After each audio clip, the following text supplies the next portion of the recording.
Good morning, afternoon, or evening, everyone, depending on what time zone you're in. I'm Patricia Kranz, the Executive Director of the Overseas Press Club. I would like to welcome you to this interactive session on psychological safety and resilience training for journalists. This program is a partnership between the OPC and the Dart Center for Journalism and Trauma. It was organized by Marjorie Miller and Sandra Stevenson, both OPC governors, and Kate Butler and Bruce Shapiro from DART. So thank you, Marjorie, Sandra, Kate, and Bruce. We're delighted to have the support of other organizations that are committed to journalism safety. The ACOS Alliance, the Committee to Protect Journalists, the International Women's Media Foundation, and the Rory Peck Trust. Thanks to all of you for your help in promoting this session. More than 160 journalists have signed up. That's a testament to the need for this type of training. The challenges facing journalists have clearly multiplied. The pandemic, wars, civil strife, major weather disruptions caused by climate change all mean the job has never been more difficult. On top of these are new forms of digital harassment and surveillance by governments or criminal gangs. There also appears to be an increase in the number of authoritarian governments that imprison or kill journalists or harass them legally. Our trainer today is Katherine Porterfield, Ptsd, a consulting clinical psychologist at the Bellevue Hospital Program for Survivors of Torture in New York City. Dr. Porterfield has provided clinical care to adults, adolescents, and children who have experienced war and refugee trauma, torture for over 20 years. And at DART, she's a founding staff member of the Journalism Trauma Support Network, which helped a lot of Afghan journalists recently. She also trained with and continues to teach at the legendary Second City Improvisational Theater. So you can be sure her presentation will not be boring. Dr. Porterfield will talk for about 45 minutes, and then participants will be divided into small interactive breakout rooms for 15 minutes to share their experiences. Participants will then return from the breakout rooms to the main session, and a few people will have the opportunity to share with the larger group some of what they learned. All participants are invited to make comments on the chat, in the chat. During the presentation, we ask that you keep your cameras on so that everybody can see all the faces, but please keep yourself muted. That's very important. Dr. Porterfield's presentation will be recorded and posted later on the OPC website, but the breakout rooms will not be recorded. There's no need to take notes during the presentation because she is willing to share a PDF of all the slides she'll be showing us after the program. So sit back, listen, and learn. I now turn it over to Dr. Porterfield. Thank you. Thank you, Patricia. What a nice intro. Hope I'm coming through clear. If you give me a thumbs up, Patricia, it'll help my Zoom anxiety. There you go. Starting out of the gate, reminding you all that it's very normal to have stress in our workday. So I always have stress at the top of a Zoom talk thinking, is everything going to work technically? So it's really great to be here. And I wanted to just start by thanking Overseas Press Club, thanking Patricia and Sandra and Marjorie and Chad, who helped set this up with us at the DART Center. It's really great to see such a good turnout. I think folks will be continuing to add in. So I'm going to start right in though. Patricia's already given us our structure, so I won't review it except to say, stick with me. This first bit, I'm actually going to lecture for a bit. I'm going to use slides and teach you what I like to call Trauma 101 for journalists. And I think it's a really useful overview.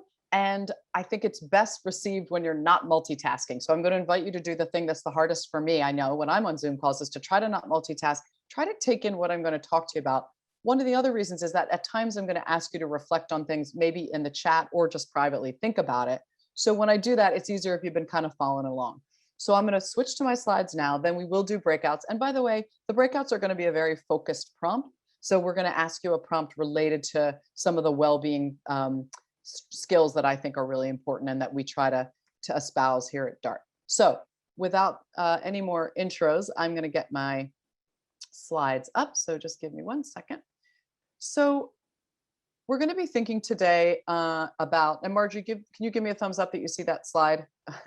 We're going to be thinking about psychological safety in journalism, and I'm going to be taking you through, as I said, Trauma 101. So let's start by actually, you're going to find if you stick with me for 45 minutes that I really like frames. I'm a clinician, I'm a clinical psychologist, and as Patricia said, I've worked for about 22 years with survivors of severe trauma, torture, war trauma, folks in prison, as well as the last 10 or so years working with DART, with journalists, newsrooms, media organizations. And one of the things I've found as a clinical psychologist is that frames are really helpful for people when they're dealing with something negative. And by frame, I mean a way to conceptualize it, a way to conceive of it, and maybe have some parameters that you stick with during that stress. So I'm going to introduce a couple of frames to you that I've found helpful with journalists and that we at DART like to spread around. So before I start, just a couple quick agreements. One is that this is a learning space. I'm going to invite you to use the chat at some point as well as breakouts. So just being confidential and respectful of each other, and the material will not be recorded. That is your personal chats that you write if I ask a question. I also want to just recognize that everyone brings their own personal history here, their own backgrounds and identities. So we are trying to use this space in a way that is, we take care of ourselves, and just, talking about trauma can make you feel stressed. It can make you think of things in your own life. So take care of yourself in any way you need to, but also don't feel that if you have a reaction, that means you got to leave.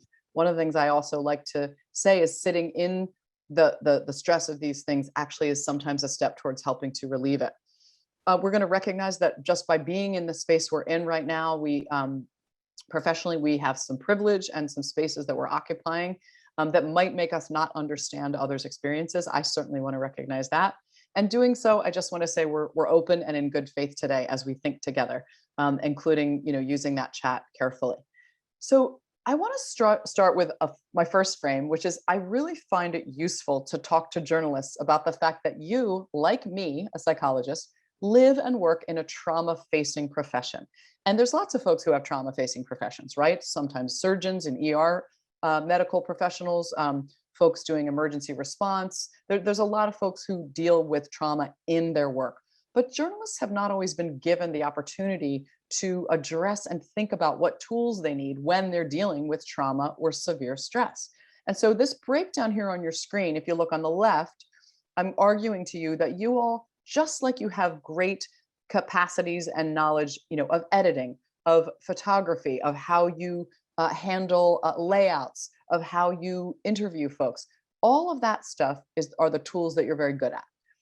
Let's think about the tools in trauma-facing journalism as also being just as important. So those outward-facing tools on the left are things like, how do you talk to someone who's been through something terrible? How do you interview a person in the middle of a natural disaster zone, or someone who's just lost a loved one to COVID or to something violent? So that set of tools has to do with really our outward-facing approach as journalists in the world. We're not going to really focus on that today. Today, we're thinking about the inward-facing tools, which in my experience, journalists are much less willing to say that they need. Journalists tend to be a very hardworking, tough crew. And so you don't always sort of admit, I think, that you all need tools for yourselves and for your teams to deal with the fact that a lot of the material you deal with is trauma-based or stress-inducing. So we're thinking today about that right side. And to do that, I actually do want to start with a chat question now. So if you're comfortable putting a word or a thought in the chat about this next question, please do so. It might fly by kind of fast, so I'll try to catch as many as I can. But I actually want to put you in mind of the idea of stress in ourselves and in our teams so that we can really start to break it down. So just for a minute, I want you to think of a time when a colleague of yours seemed stressed, and of course, without identifying anything about the person, I just want you to, in the chat, if you can, what signs told you that person was stressed? So just think about a colleague who may have been stressed. Could have been a short-term thing, whatever. But what signs did you notice that suggested to you, oh, they're stressed? Anything you can put in the chat. I'm going to give folks a second. I'm going to write one myself. Okay, tone of voice, great. Crying, shaking. I've said negative comments. We have someone says pacing, quick-tempered. I want you to pay attention. These are exactly the descriptors that are going to lead us into trauma 101. Overreacting, quick-tempered, feeling afraid. Different. That's different, right? That's different than that more reactive stuff a lot of you are putting in. Rapid or slowed speech. Great observation. Drinking. Now we're thinking behaviorally. Difficult organizing their thoughts. So think of this list we've just done. If you all scroll through that, you've hit so many of the behaviors that we're going to now learn are part of what I'm going to call the biopsychosocial imprint of stress. Silent, crying, inattentive. I don't believe we are translating in the moment. So if there's a translation question, we have to answer that after. So great, by the way, descriptions. And you are already on to what we're going to be thinking about. Let's do one more reflection though. What about a stressful professional moment that you experienced? What helped? Different question, right? We've just been thinking about our colleague who might have seemed stressed. Now think about a rough time for you with work. What helped? Again, you don't have to identify anything about the problem, but let's see. Taking a break, great. Talking, breathing. How about two of those folks, but breathing? Wonderful. Getting support, taking a walk, quitting. Love it. That is great. We're going to talk later about that. Having colleagues check in, support, music. So this is, again, just fantastic. Of course, you all are giving the answers to everything I'm going to talk to you about, but we're going to frame it up, right? We're going to put it in a frame so that you can conceptualize your self-care in a more intentional way. Taking a step back, talking to a colleague. You all are hitting, again, all the parts of the biopsychosocial frame. Let's think about it then. So first of all, I don't think I need to convince you all that journalism is a trauma-facing profession, but just quickly, if you look here, I'm not going to go through each of these, but there's a lot of different ways that you all can actually be affected by trauma. Direct trauma, which is where you're there, or vicarious when you're more hearing about it. Secondary trauma, which we'll talk about in a minute when you might be seeing things. And then things like being threatened or finding yourself abused or harassed. As well as kind of broader things like stories that interact with our own identity, which can really be its own particular trigger. So the other side, though, of this aspect of journalism is that we study journalists, and DART does a lot of research, and we know that journalists are quite a resilient bunch. You all have a high exposure. I'm going to call that a dose of trauma. You have a high exposure and dose, but most journalists, after something difficult, do return to a sense of equilibrium. So I'm going to teach you about PTSD in a minute. And I don't want you to think when I'm doing that I'm saying, oh my gosh, if you're under stress, you have PTSD, because that's not what I'm saying. We're going to break down a little bit though, how stress and trauma, which are different, do impact us. And when we notice it, that's another word you're going to hear me repeat a bunch today, noticing, we can actually catch them a bit and start to put in some scaffolding for ourselves. So the other thing that's great about journalist resilience is that we find that protective factors like caring about the craft, having each other to bounce things off of are things that really help journalists, even when they say, yeah, the work is stressful. So let's think a little bit then about trauma and stress. And this first frame that I love, which is the biopsychosocial frame. And this is not the most elegant word, but this is a word that I use with all of my patients and clients to begin to teach them how stress, or more specifically trauma, may have affected their functioning. Now, stress and trauma are not the same. And if you need a little reminder that you all can handle stress, this curve shows you how the stress of journalism really interacts at performance level with sort of a peak, which is that stress helps us perform in sort of our optimum functioning when we are working as journalists. What does that mean? It means that when you're kind of not stressed, sometimes you're a little more bored. We find journalists say, they don't have as much going on. And as that curve starts to climb, think about the deadlines due, right? You're coming close to deadline, or think about something's just gotten edited out of your piece that really was important to you, or a photo has been rejected, or a headline got changed. Now you're moving towards higher stress, but actually what journalists tell us is that's when they can perform at their best. When it starts to cross down now, the other side of the curve is when now the stress has become too high. So you might want to say to yourself right now, I like to give you all things to reflect about, when was a time when I had that optimum functioning on a piece I worked on? And when was a time when I felt it crossed over and the functioning started to deteriorate as the stress increased? You're looking for that sweet spot. Stress is normal. However, stress that's normal we find interacts with trauma in journalism in a way that sometimes can really make you all feel like you've had enough, like you're burned out. So you've got those the speaker with deadlines and some equipment issues and an editor you're struggling with, and you've got your financial needs. And then in comes some kind of traumatic thing from the work, maybe something from COVID, a violent thing you cover, some kind of personal trauma in your life, or you get harassed. And the next thing you know, you've really got a combination of stress, normal stressors, plus trauma to really put you in that period of what we would call more deterioration in your functioning. You're just not feeling well. So let's break this down a minute. I want to actually talk a little bit about what I mean by this biopsychosocial model.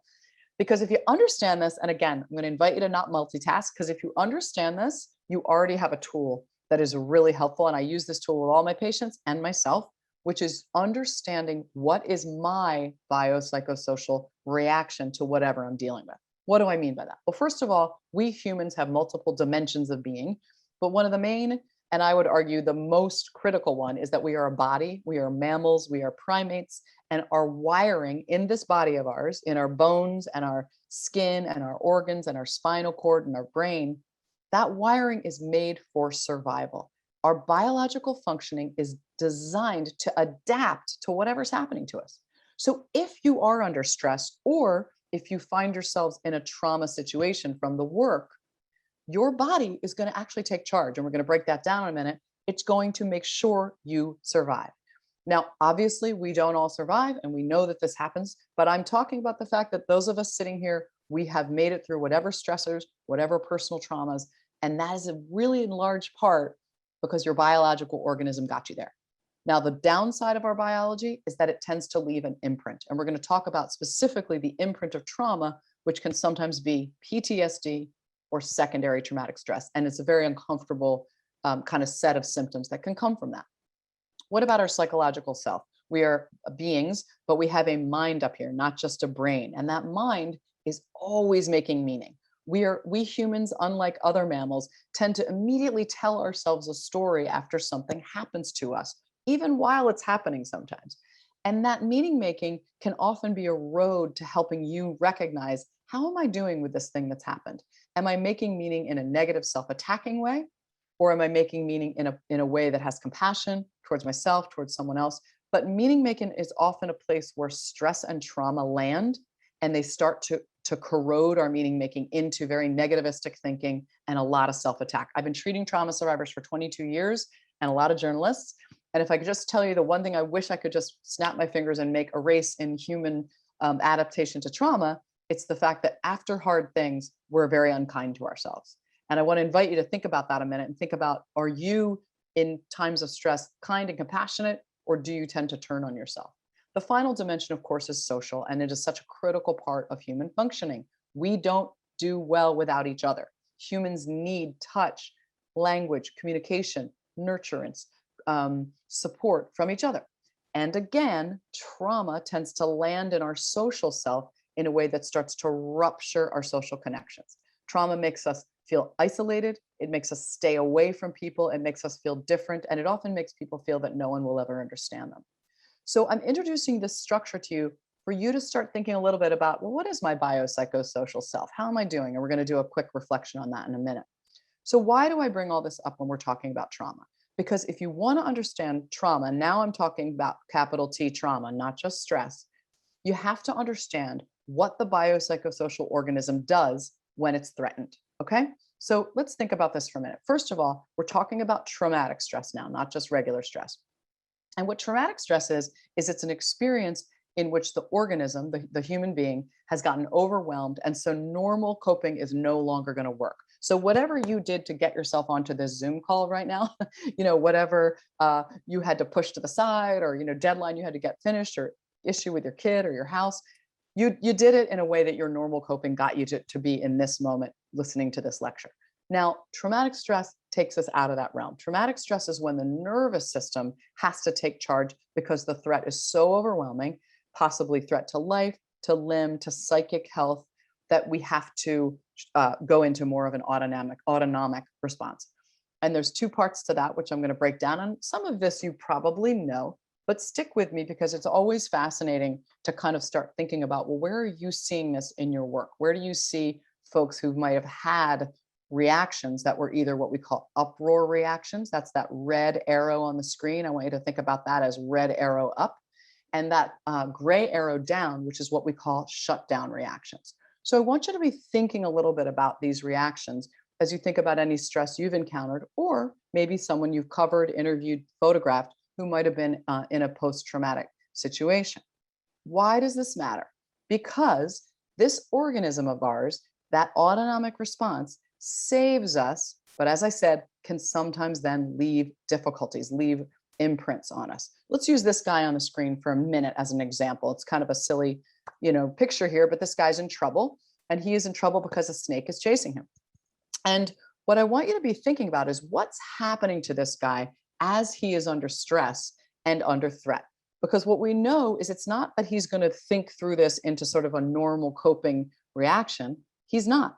He's going to have an autonomic reaction, an automatic reaction that does what? Gets him out of trouble. So you see here, he is running from the snake, right? So that means he's basically going to get away.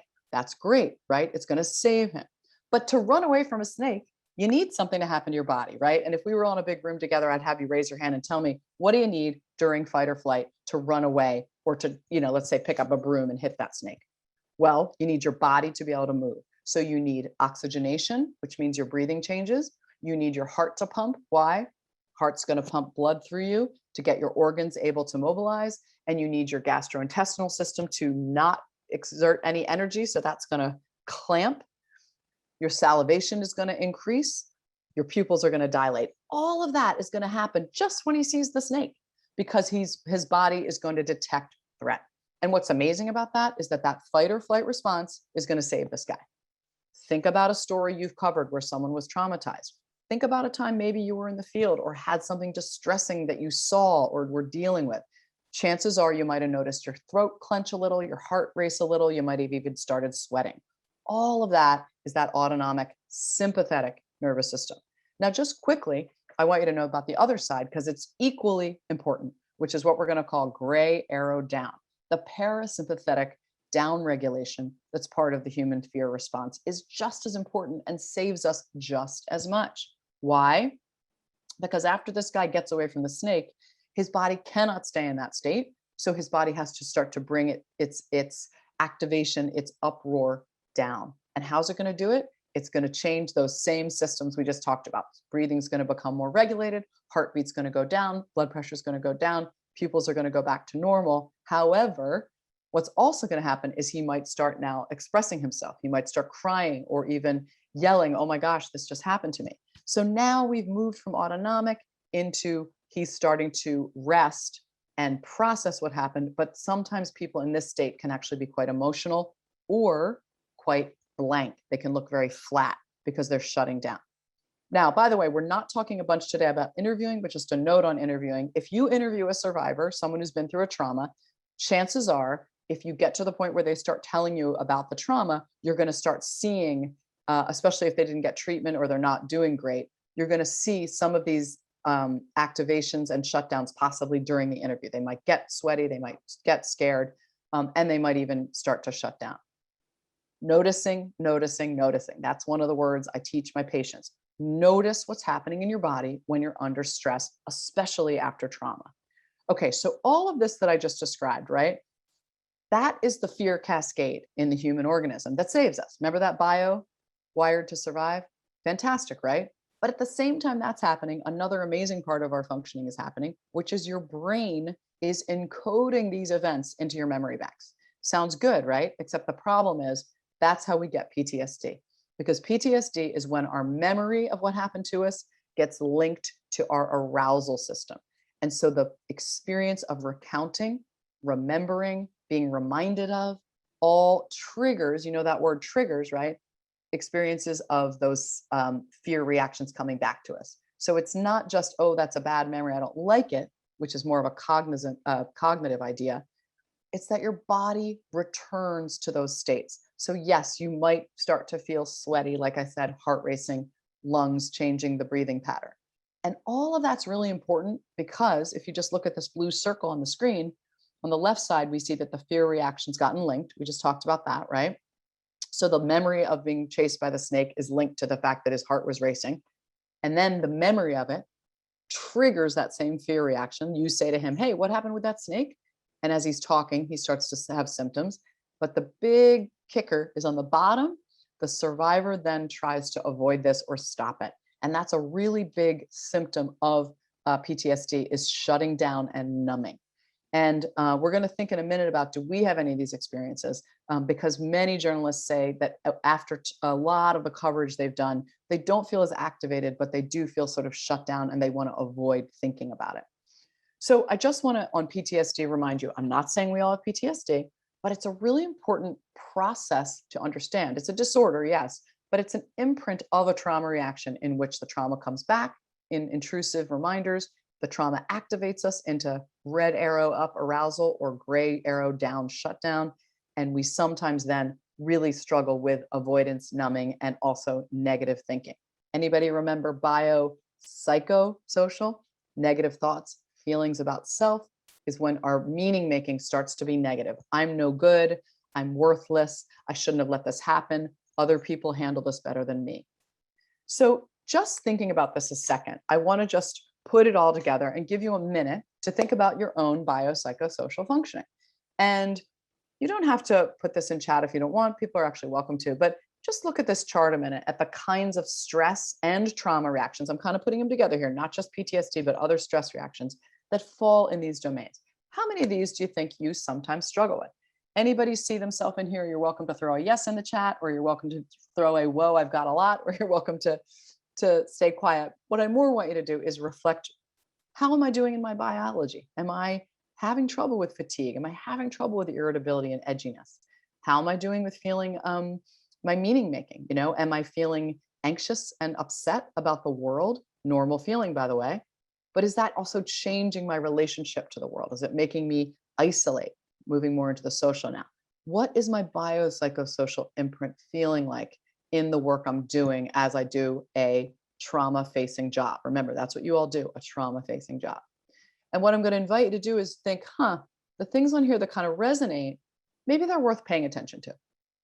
It doesn't mean they're bad or they're wrong, but it means, what if I actually put a little attention on them and start to notice, remember that word, notice, where I'm feeling that imprint. So let me just link this to secondary traumatic stress a minute. I'm going to be lecturing for about 15 more minutes, so stick with me, because what I want to do now is talk a bit about secondary traumatic stress.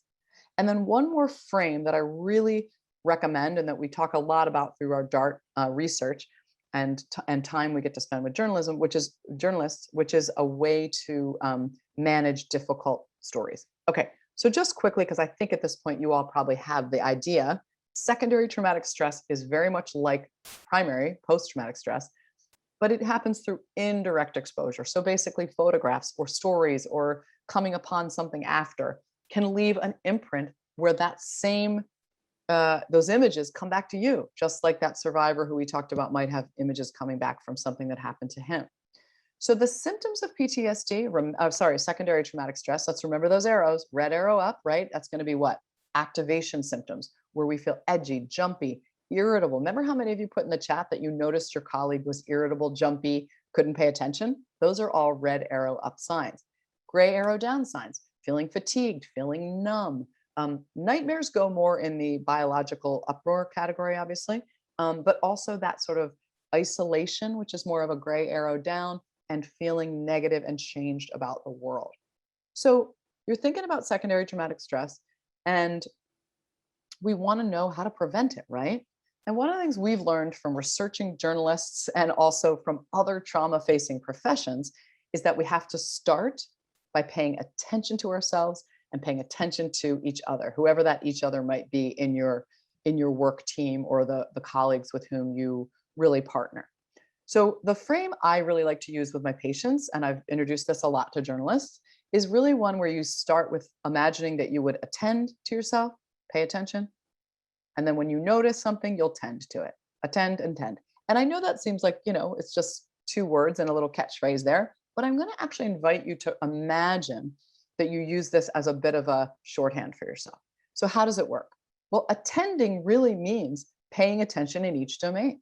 So if you right now want to do this as a little example with your bio right now, literally, what if you were to sit and just notice what you feel in your body? Like imagine letting a light pass down you. And just what if you paid attention to where you have aches and pains, where you have some tension, where you might be a little clenched, where you feel tired, and just again, attending, making sure you notice your body. Because one of the big problems with those of us in trauma facing fields, and I'm going to say this twice because it's really true, is we tend to ignore what our body tells us. I'll say that again. In trauma facing work, a lot of us tend to ignore what our body tells us. Why? Because we tend to be doers, and we also tend to be thinking about helping or working in some way for others. So we tend to not listen to the signs that bio system is giving us. So what do you do when you start feeling tired? Most of you guys, probably what I do, you get another cup of coffee, right? What if instead you're tending to that, you attend and tend, your tending was, I think I'm going to turn my computer off, go sit on my sofa, put a pillow behind my head and close my eyes for 20 minutes. That's actually just a slight little intervention to address fatigue. Our psychological attending could be simple as sitting at the beginning of your day, at the end of your day, and saying, what did I tell myself today? Was I kind? Was I patient? Or was I actually quite self-critical? What did I say to myself today? What was literally the ticker tape going through my brain telling me? And again, once you notice, once you attend, you can start to think about, is there a place I want to tend to that and maybe change it up a little? Social, what have I done in the last 24 hours? I invite you to do this right now, by the way. What have you done with other people in the last 24 hours? Has anything involved pleasure, fun, connection, or sharing, or giving, or getting support? If the answer is no, then I think we can say your last 24 hours has not been a very pro-social time for you. What if you decide to tend to that? So I want to introduce one more tool before we think about our going in the field toolkit, which is, this is just a great graphic that I use with everybody. I use with all my patients and myself. I'll say it again, which is called the window of tolerance. And I tell all my journalists they should stick this on their computer somewhere or above their desk or something. The window of tolerance is actually a rubric designed in anxiety treatment.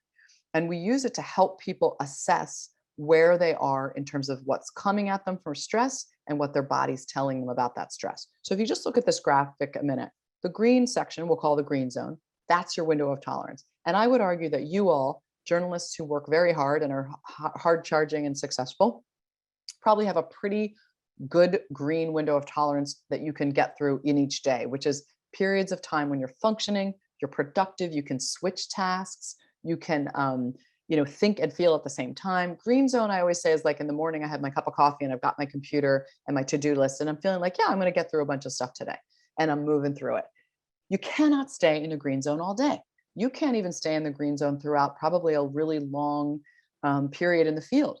You have to recognize that you're going to bump into the other zones. Remember that red arrow up, remember that gray arrow down at different times. And so the idea is catching yourself, catching going into the red zone, which is when you're moving into what? A little bit more hyperarousal and a little bit more what? Irritation, edginess, impatience, and not great focus.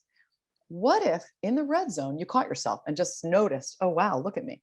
I feel that edge. I think I'm not going to hit send on this email where I'm like telling off this person. I think I'm going to step away. And one of the things we recommend is mindfulness, grounding techniques, any kind of basic tool that involves getting away from screens and pausing. The gray zone, very self-explanatory, is that gray arrow down, right? When you get fatigued, down, discouraged, it can get into the mood area too. And in the gray zone, not a great time to be charging through something. It's a better time to step away, maybe walk, get some oxygen in your lungs, take a break, lie down for 20 minutes. Both of these can really be adjusted with small things, but the key is catching it. So I'm going to invite you to think about your window of tolerance the next time you are in the field. So let me throw one more frame at you before we break into our groups that we at DART really believe in and that journalists tell us they really like. They helped us come up with these tools, but which is something we call, it's about building a practice if you're doing something traumatic or difficult. And we're going to call it before, during, and after. So take a minute right now to look at the screen. Let's say you're thinking about a tough story you're about to cover. You're going to go somewhere difficult, or you're going to talk to someone who you know could be a difficult source, photograph them maybe, or something about the story is just challenging. Maybe it's a political story where there's really disturbing beliefs that you're going to have to be listening to and articulating as you write about it. Maybe it's a disaster zone, a war, a refugee situation, a border story. It doesn't have to be capital T trauma to be difficult. And what I'm going to argue to you is that just like that surgeon we see in this picture, you all in a trauma-facing field, just like a surgeon's a trauma-facing field, need to have a practice for the before a story, the during the work part, and then the post story. And the reason is, think about a surgeon. Surgeon doesn't just pull into the parking lot in the hospital, get out of her car, walk into the operating room with her scalpel and start working on someone's knee, right? Surgeons are very clear that the work they're doing, the during, has a lot of stakes attached, right? There's the high stakes, and they need to be prepared, and they need to also be debriefing and supporting themselves after. So surgeons do what? They have a very strong before. They go in, they wash up and sterilize. They look at the notes, make sure they operate on the correct knee, right? And they're also anticipating, hey, this guy's knee I know has trouble on the right side, right? So I should expect that's going to be the harder part.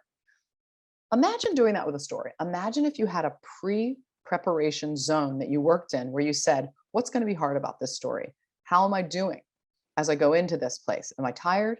That's another thing about surgeons. They actually don't go to surgery if they're fatigued.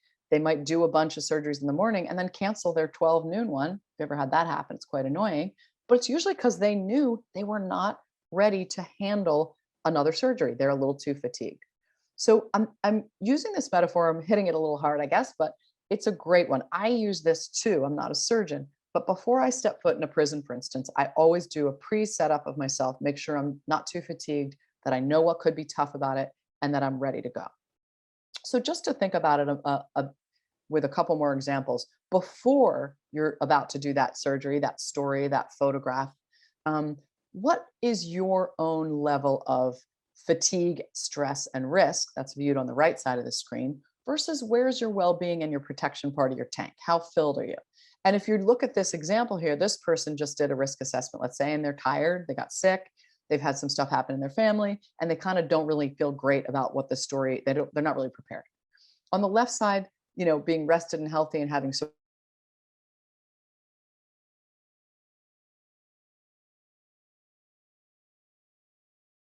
I'm not saying you all can do a week-long, you know, well-being retreat before a story, but I'm saying notice your stress before you go in the field.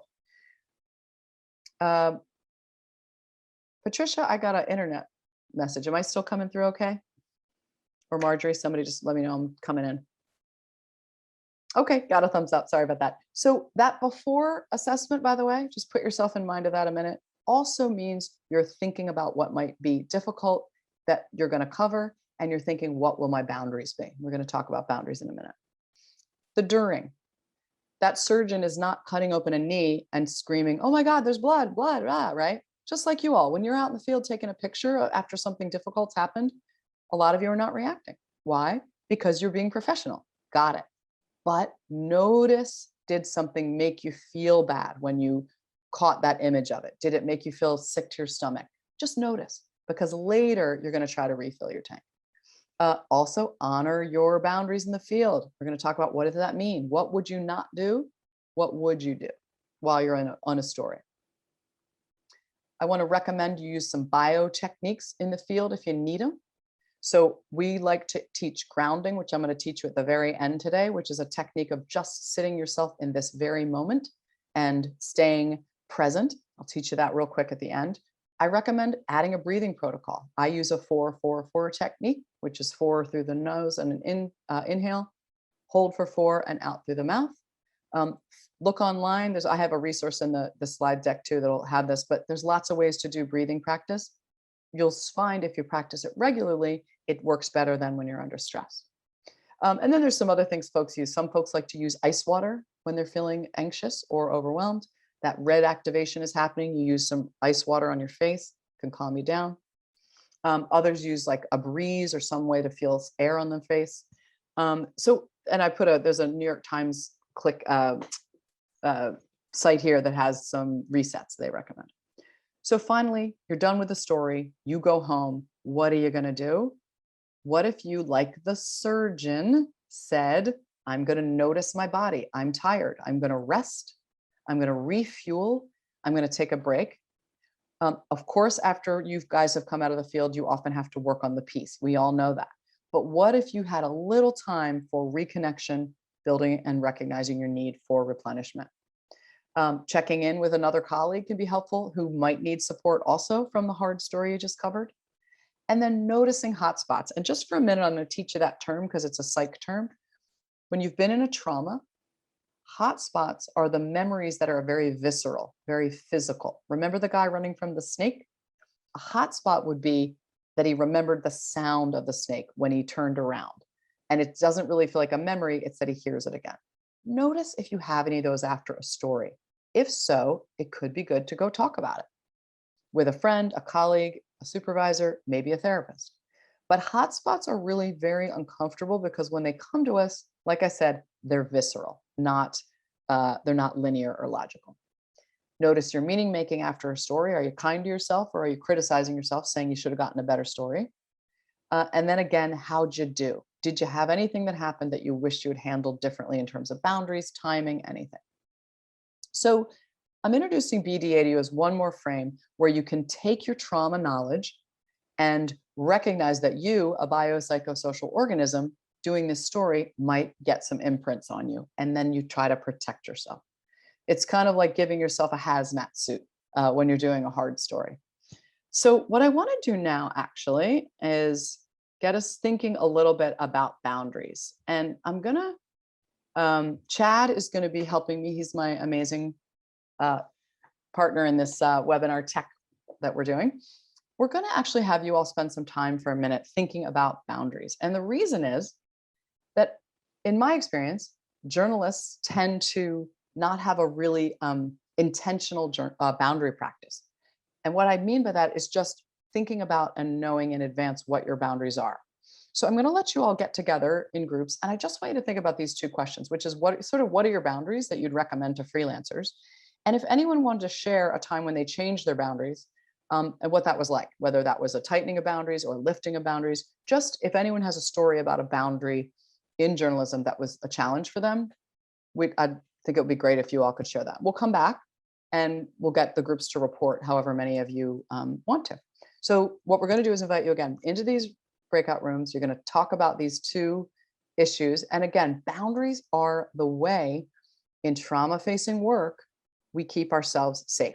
So boundary could be something as simple as when you take phone calls versus the kinds of stories you'll do versus who you will work with. So just think about that together, and as much as you're comfortable, I'd like you to talk about it, and we'll come back and try to put it all together as we think about trauma-facing work. So I'm going to stop our share right now. Chad, we had a little freeze. Oh no, I'm so sorry if my tech went out. Okay, so someone's asking, first part of your discussion is you all can just, what do boundaries mean to you as a journalist? Some of you might be like, oh, here's my boundaries, I got them. You know, it has to do with when I will work, when I won't, when I'll give my number out. And some of you might say, I just don't have boundaries that I think about. I deal with them on the spot. There's no wrong answer, but yeah, I want you to be thinking about your boundaries together and talk about if you've ever lifted your boundaries in a way that was challenging for you. And also, what would you recommend to other younger freelancers coming into the field if you were going to give them one boundary that you think they should carry with them? So I'm going to let you all go. Chad, are we good on the breakouts? I think he's getting us ready here. Yes. Okay. So have fun. See what you come up with, and someone be willing to come back and share if you don't mind. Did that work? Groups worked? You guys found each other? Yes. Good. Good. Yay. I'm just happy that worked. Sorry I was late. I had a nice assignment photographing a new coffee shop. Oh, that sounds good. That's Yeah. not trauma facing. Yeah, it was nice to have an assignment where no one's yelling at you saying, you can't be here. What are you doing here? I like it. Caffeine facing. That's a different. Yeah. It's great. Hey, everybody. Welcome back. We're going to be just, if you feel like turning on cameras, we're going to chat for a few minutes. Just want to hear if anyone had any thoughts or what your team recommended coming out of our boundary discussion. Looks like we're all getting back here. So glad that the breakouts worked. We just wanted to kind of get a little time to circle up here. Does anyone want to report from their group? Anyone have any, they can report either whether there was a boundary story that involved having to change a boundary, or recommendations for young freelancers. Feel free to, yes. Hi there, is it Toka? Hi Toka, thank you. Hi. So we basically talked about boundaries with our sources when they invite you for a drink or for something to eat, and they insist, and it differs from one culture to another, but in some cultures it's really offending.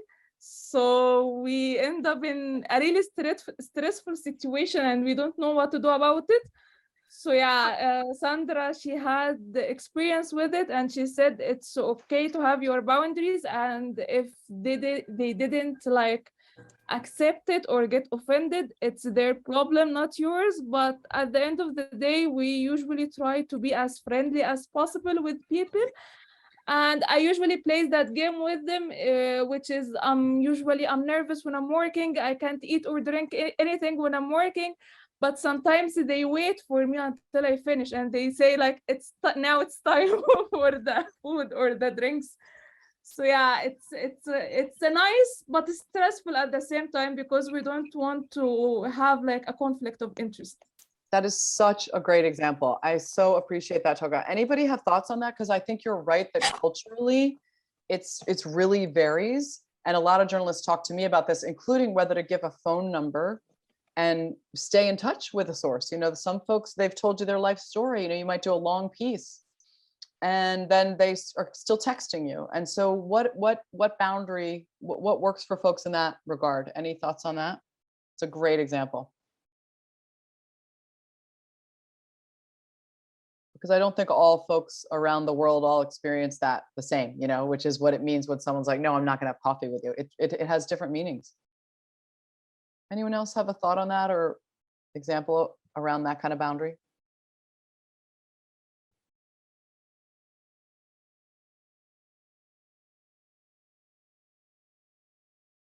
How about other boundaries? Anything else came up for you all that was a time when a boundary hit was challenging for you?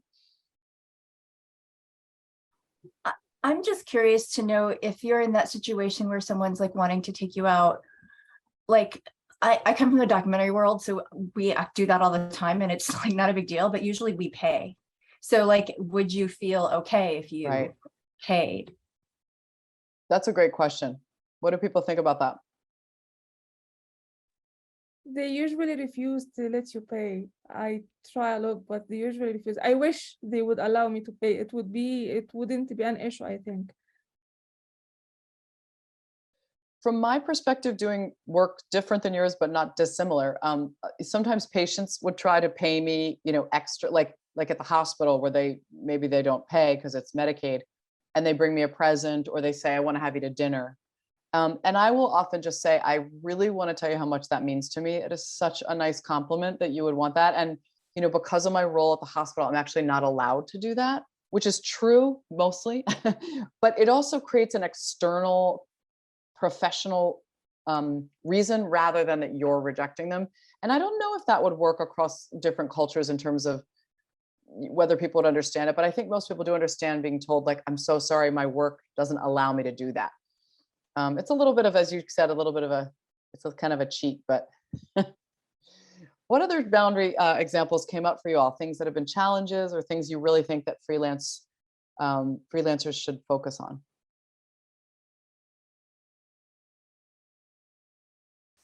Oh, someone there. You're muted. Yeah. Hi. Hi, my name is Marilili Delgado. I'm a journalist from Nicaragua, and I am one of the 160 journalists who were forced to go exile because of the repression of the regime. So we are reporting, outside of Nicaragua. Yeah. And my challenge is that sometimes you find in a way conflicted, because you interview a lot of people who are like in really severe need, you know, and sometimes, of course, you don't have all the money, but people, you know, like when they see you and they recognize you as a journalist, they say, help me, and then you go. Sometimes you're not in a position to help or resolve every problem, and I know that that is not our responsibility. I know our responsibility is to report, but in a way you feel guilty, honestly. And so I was talking in my groups that here in Miami there is a bishop who is also in exile, and it's like a point of reunion for all Nicaraguans who have been forced to leave the country. And every Sunday, you know, like people start coming and coming, you know, like from nothing, and say, here we are without nothing, could you help us? And this Sunday was, you know, like I don't know, dozens of families. And what do you do? So that is one option. And then the other side, sometimes I feel, for example, in my case, that we cover a lot of people who were threatened and you know, like to jail or to death, you know, like, and sometimes we got the chance to interview those people, but those people, they have to leave the country, otherwise they die. And what do you do? And they need money. What do you do? Do you is it ethical to help them? I don't know. It's like some cases that I still, you know, like ask myself. Absolutely. I'm seeing a lot of nodding. I don't know, others really are relating to this. I'm relating to it. Any reactions? Is it Maria Elena? How do you say it? Maria Lily. Maria Lily, pretty. Lily. Any responses to that? How you handled it? Probably the worst person. Go ahead, Kate. I've crossed that boundary. I was just discussing that in the breakout room where I'm having to tell people their brother's dead, and definitely I crossed that boundary. The good side of that is it does produce other positive outcomes. So is it ethical? I don't know if we have a manual on that, but it's certainly ethical to be human. Yes. Anyone else? I think this is not one where there's a formula. I think it's, but what I want to argue as a psychologist to you is that whether being intentional about it is very different than just in the moment being like, oh my God, I'm just going to open my wallet, right? And I have had this exact situation many times. I work a lot with very impoverished folks and people in real trouble. One of the things that can be helpful is to say to yourself, I'm going to have a pro bono, sort of fund in my work. I am, and I'm going to decide what I do with that fund. And I'm not going to hand people money from my wallet, but I might say, hey, there's a resource that, is over here, and find a way to funnel the money that way. I mean, people, this is really, really, I'm not recommending this. I'm just telling you there are different ways people do this. But to me, working around it with your own intentional plan versus just reacting is key. Because I'll tell you as a psychologist, otherwise what happens is you're going to feel guilty that you did it.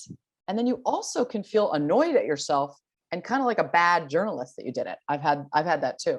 So it's different when you can intentionally know, you know what, in a year, I'm going to put aside $200, and at different times I would be willing to find a way to get a person $50 or, whatever. That's different. And again, maybe that's not for you, but that's different than just being dragged around by guilt and being dragged around by every subject or source that you're dealing with who's in trouble. Because as you know, there's too many. And you are doing a service. You're doing a beautiful service. You all are shining a light on the world to tell the stories of the world. That's something really powerful. How do you all say no about money, though? Let's just specifically get there, because I know that you've got to be getting asked, right? So when someone just says, can you give me money? Does anyone have a way they've handled that question?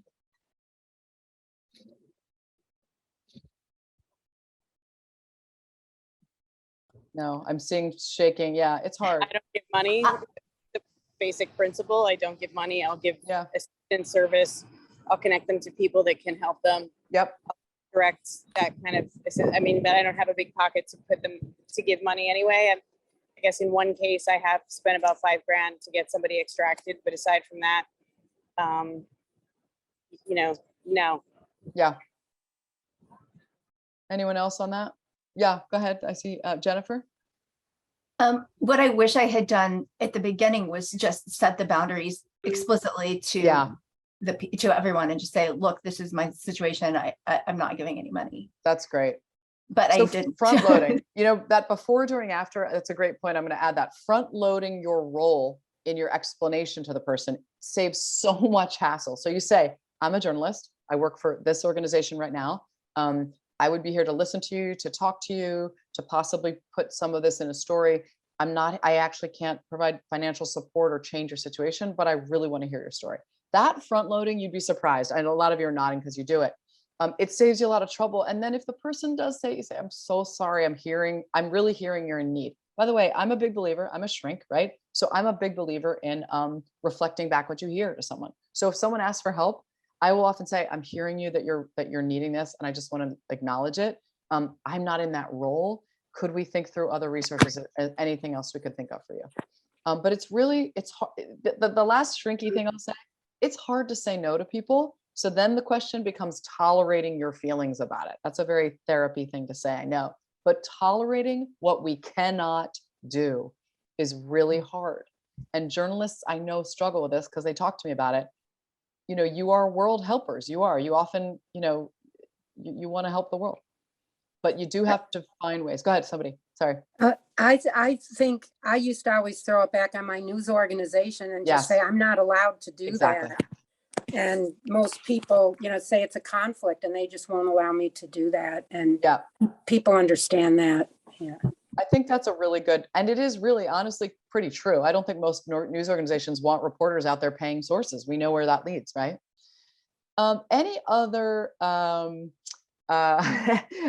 Jennifer, I see your question. I don't, but I have some good references for you at the end. I'll give you, but it's a compliment to even be asked. Let's think about any other top boundary things that came up that you'd recommend to freelancers, because whatever we recommend to the younger people, it means we struggled with it. That's what I found. Anybody have something they thought, yep, I wish I could tell every freelancer this when they start? Thinking, anything? Hi.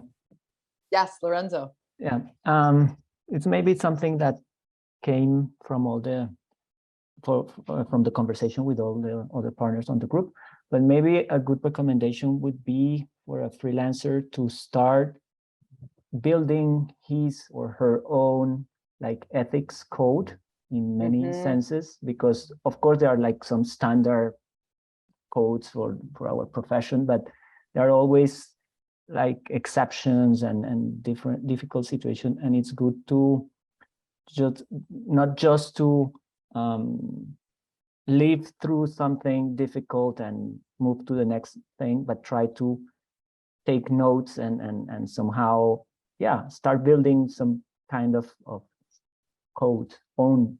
I like that. So Lorenzo, in a way, are you arguing for, again, more of like an intentional way you've thought it through rather than just reacting in the moment? Is that what you mean?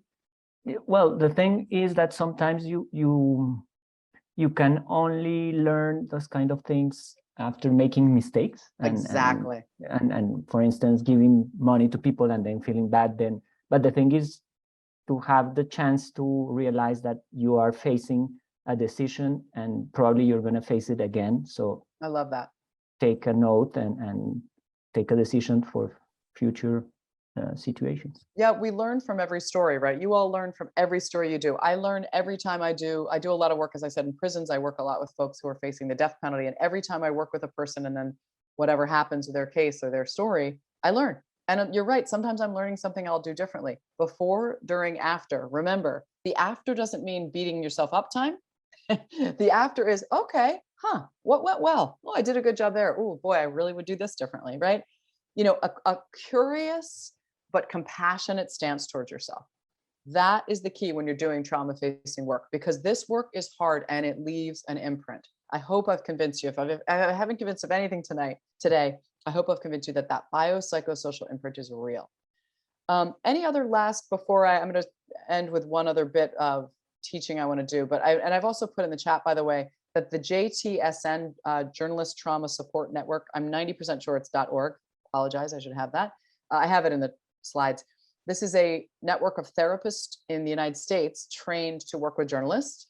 And in January, they're going to be accepting applications for grants for up to 20 sessions of free therapy with these therapists. And they're great. So I'm part of that program. I'm part of the training of those therapists. So stay tuned if you're interested. Internationally, this doesn't yet apply. We're working to try to get this to be an international presence as well. Any last other suggestion on boundaries that you really want to think about as like, yes, if only someone had told me to think about this? Any other boundaries?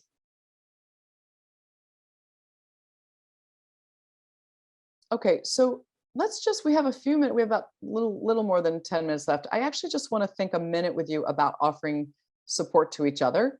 And I want to share one more model. I think you all know by now I like frames and models for offering support to a colleague. So let's just start by thinking, let me just get my slides, everybody, 1 second. So, you know, we talked at the very beginning about that colleague who you thought was having a hard time, right? And what you noticed, right? So I want to just let you all in on something that's probably not a surprise, which is that the signs of distress that we see in colleagues are much like the chart we showed earlier of other signs of stress, right? Trouble sleeping, irritability, negative, but maybe a little more in the professional realm are things like they're not showing up to meetings, they're missing their deadlines, or they're seeming really discouraged. And again, I don't want to underestimate substance abuse and substance use, which someone mentioned at the beginning. So when you're noticing that colleague, that partner of yours in this work, who you think is maybe in trouble, what do you do?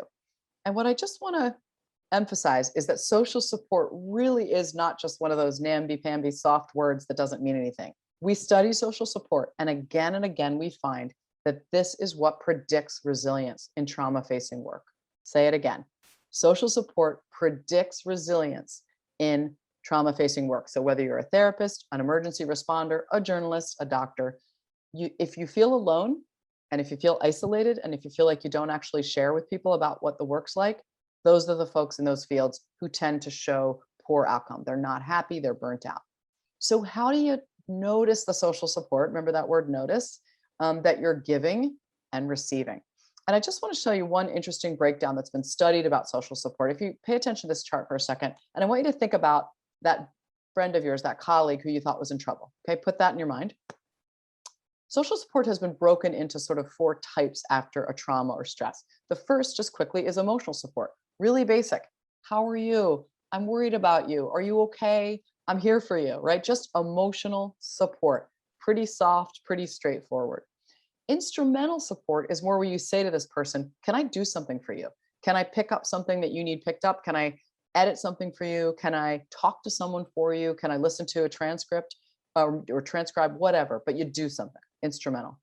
Informational support is more, let me get you some facts that might help with this, right? So whether it's suggestions from your own experience, knowledge, let me give you some info about therapists that they now have, at Dart Center that will be accepting applications, right? That's information. Information, though, is you're giving information to help with that stress. And then finally, appraisal. And that's a really interesting category. It's when you're kind of like, hey, can we think about this together? I think of appraisal as meaning making. It's when you say to them, I'm willing to listen to what you're struggling with. Can I bounce my ideas off you too and my reaction? So for a minute, using the chat, think about these categories a second. So the emotional support, instrumental, informational, or appraisal. Think about that colleague. What did you do to support them, if anything? Or what do you think they needed when you think back on what they were dealing with? So think about the colleague who was not doing great. What kind of support do you think, as you look at these, might have helped that colleague? I'm always interested to see where it breaks down into percentages. I'm thinking of a colleague of mine. Putting my answer, which was my colleague who was struggling, definitely needed someone to bounce stuff off of. She was thinking in a kind of distorted way. Yeah, it depends. Yeah, I'm just, if you have an, okay, so I just would like to see sort of where you all think the social support lands most. You've done them all, good. How about for you all? Any of these you find mostly helpful? So Jennifer's saying instrumental to the other colleague, okay. So one of the things about this, I'm just waiting to see if anyone else wants to share, noticing what kind you need means you're going to be able to say that to someone, right? You can say, you know what, I need to tell you about this and I don't even want you to react. Can I just vent, right? That's a very different ask than, can you please help me figure out what I'm going to do about this piece? It's really freaking me out, right? Or this source. So, and Patricia pointing out emotional most helpful. You usually know what you need. And that means colleagues usually know what they need too. So instead of just, as I've said earlier, reacting in the moment and barreling forward, pause and say, what would be helpful to you right now? Because I'm sensing that you're struggling and I want to be supportive. And just saying, what do you need? And then yourself practicing that yourself, which is, hey, I need, just you to listen. So I just want to make that a little more explicit. I know it's a little bit like one of these things that, is one of these charts that it's like, seems very dry. But again, practice this and you'll notice that social support is actually quite a concrete thing. Okay. I want to finish up today by bringing us back. There are some resources on here. Actually, let me just show you those. I want to actually have you finish with a little bit of an intentional thought about what you could do in the next week for your own well-being. So if you could just sit a minute and look at these 3 categories. I'm going to do it too. I told you I never suggest something I don't practice. And I want you to think of something this week you're going to do in each of these domains. For your bio, your psychological meaning making, and your social. What could you do for yourself? And if we want to make it really intentional, you could throw in the chat what you're going to do. Just one of them if you want.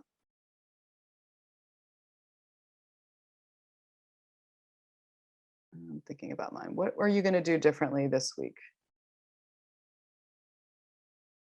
Saying no, love it. So there you go with a boundary, by the way.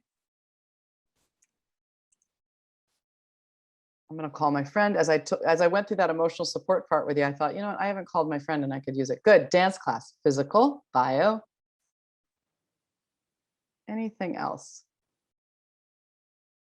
So I want you to think about that as your homework, which is to notice your biopsychosocial. I love it. Seeing the sunset. Couldn't agree more.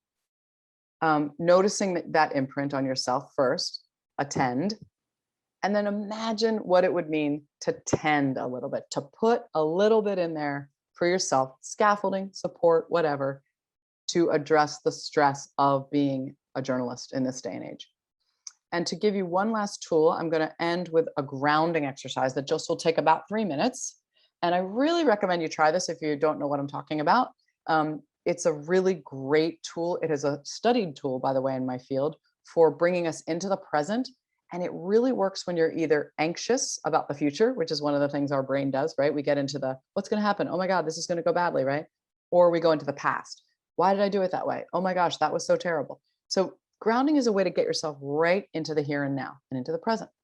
So what you do, if you just follow me, I'm going to do it as a bit of a meditation visualization. You're going to follow my script. So if you sit up straight where you are right now, and I'm going to walk us through a very brief grounding exercise. You can take your feet, take your shoes off if you can, and push them real hard right now on the floor. And I want you to just push as hard as you can until you feel the ground under you. And as you're feeling that ground, I want you to really imagine the earth that's holding you right now. So just push the feet until you feel that ground. And notice how strong it is, by the way. And it's holding you, it's holding us all together actually in a space right now, even though we're not together. And we're very lucky to have been able to do that. Pushing. Take your 2 hands now and put them on the top of your legs, on your thighs. And just let your fingertips sit a minute on your texture of your clothing until you notice it. What's the texture you're feeling? Pushing your feet on the ground still. But what is that texture? Think about the nerve endings in your fingertips and how they're taking that texture and translating it all the way up into your brain so that you know what it feels like. It's amazing, right? Incredible functional brain you have. Pushing our feet on the ground, we're feeling that texture. With your eyes, pick 3 things in your environment right now, just quickly, that you hadn't noticed before. 1, 2, 3. Still pushing my feet, and just notice those 3 things a second and something about each one. Texture, color, the way the light's hitting it.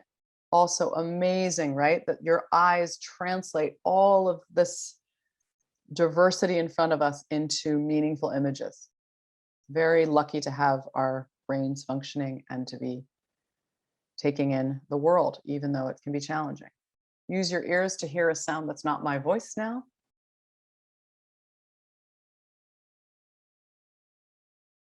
And again, thinking about the fact that your ears are picking up vibrations and translating that through your brain into a meaningful sound. Amazing. Push your feet on the ground again and feel that ground. And just think about that you're here right now. And we've gotten this space together that was quite nice to be able to think about the very, very important work you're doing and how important it is to be taking care of yourself during it.